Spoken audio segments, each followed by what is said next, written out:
The Oklahoma sun hung low in the sky, casting a golden hue over the flat expanse of land as Jake pulled his aging Honda Civic into the gas station. The station sat alone on the edge of a two-lane highway, surrounded by dry fields stretching into the distance. The blue and red neon lights of the Coyote Quick Stop flickered unevenly against the building's weathered siding, buzzing in the evening air. Jake sighed, stretching his sore arms as he stepped out of the car. He had been on the road since morning, covering miles of empty highways and small towns that blurred together. He was somewhere in western Oklahoma now, he thought anyway. The signs out here were far and few between. The gas station was quiet, just an old white pickup at the far pump and a single car parked near the entrance. He shoved the nozzle into the tank, letting the gas flow as he gazed out at the dimming horizon. The lowliness of the road gnawed at him, but he tried not to dwell on it. He'd started this trip to clear his head, to make sense of things, to outrun a feeling he couldn't quite put into words. His mother's death still felt too fresh, too raw, and the road was the only thing that made sense. Once the pump clicked off, he stretched again and made his way inside, the door chiming as he stepped onto the faded tile floor. The place smelled of motor oil, dust, and the faint lingering scent of burnt coffee. Rows of shelves lined the small space, stocked with bags of chips, jerky, and travel essentials. A small counter stood at the front, where an older man with a thick mustache and a trucker hat sat behind the register, lazily flipping through a newspaper. Jake headed straight for the coolers at the back, yanking open the heavy glass door and grabbing a bottle of Dr. Pepper. As he let the cold drink rest against his palm, something in the reflection of the glass caught his eye. A man stood a few aisles away, dressed in a heavy black hoodie despite the warm weather. He had a wiry frame, hands shoved deep in his pockets, and his head tilted slightly downward. The way he moved, slow, deliberate, sent an uneasy feeling crawling up Jake's spine. Jake pretended not to notice, shutting the cooler door and heading towards the counter. As he passed one of the aisles, he saw the man was lingering near the candy bars, glancing toward the register in short, nervous bursts. Something's off. Jake placed his drink on the counter, pulling out a few crumpled bills from his pocket. The old man behind the counter barely looked up as he rang it up. Then suddenly, "All right, old man, empty the register now." The voice was sharp, shaking slightly, but there was steel beneath the fear.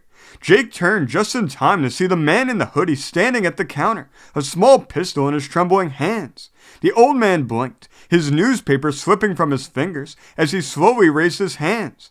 Jake's heartbeat slammed against his ribs. His first instinct was to step back, to make himself small, but the rest of the station was empty. It was just him, the clerk, and the gunman. "Hey man," the old man said cautiously, "let's take it easy. No need to do anything crazy." The gunman's fingers twitched. "Shut up, just give me the cash." Jake's mind raced. The guy didn't seem experienced. His grip on the gun was unsteady, his breathing erratic. Maybe this wasn't something he'd done before. That could mean he was more dangerous, or that he was panicked enough to make mistakes.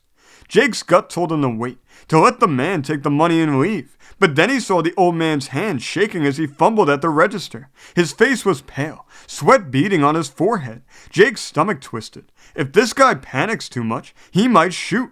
Something inside him tightened. He didn't know if it was courage, stupidity, or instinct. But before he could second-guess himself, he moved. With a burst of speed, he lunged forward. The gunman turned, startled, but not fast enough. Jake slammed into him, grabbing at the wrist holding the gun.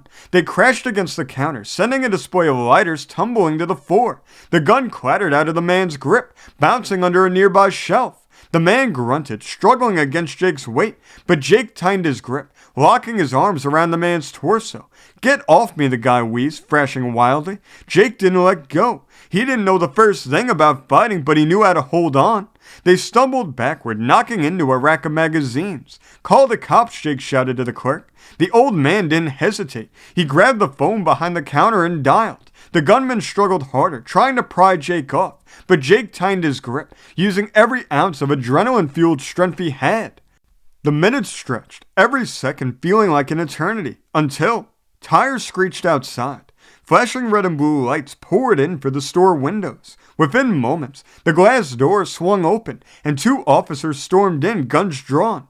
"Let him go," one of the officers ordered. Jake immediately released his grip, stumbling backwards, hands raised. The gunman barely had time to process what was happening before the officers tackled him to the ground, pinning his arms behind his back. The man let out a pained grunt as handcuffs clicked around his wrists. Jake exhaled, his body suddenly feeling heavy. His hands were shaking, but he wasn't sure if it was from adrenaline or exhaustion. One of the officers approached him. "You okay, son?" Jake nodded, still catching his breath. "Yeah." The old man behind the counter spoke up. "This kid saved my life." Jake rubbed the back of his neck, feeling a flush of embarrassment. He hadn't done it for recognition. He'd just done it. The officer looked at him, nodding with a hint of admiration. "Well, that was brave, but dangerous. You got lucky." Jake let out a shaky chuckle. "Yeah, guess so." The police led the gunman outside, placing him in the back of the cruiser. The other officers stayed behind to take statements, but the whole ordeal was wrapped up quickly. When the dust settled, the old man handed Jake a fresh bottle of Dr. Pepper, on the house. "Hell of a thing you did," the old man said. "Not a lot of people would have stepped in." Jake twisted the cap off, taking a long drink. The cold liquid soothed his dry throat. "I don't know," he admitted. "I just did it." The old man nodded knowingly. "That's what makes it brave." Jake left soon after, the highway stretching out before him once more. As he drove, his thoughts circled back to what had happened. Had he been reckless? Maybe. Stupid? Probably. But for the first time in a long time, he felt something. Alive. The road kept calling, and he kept driving.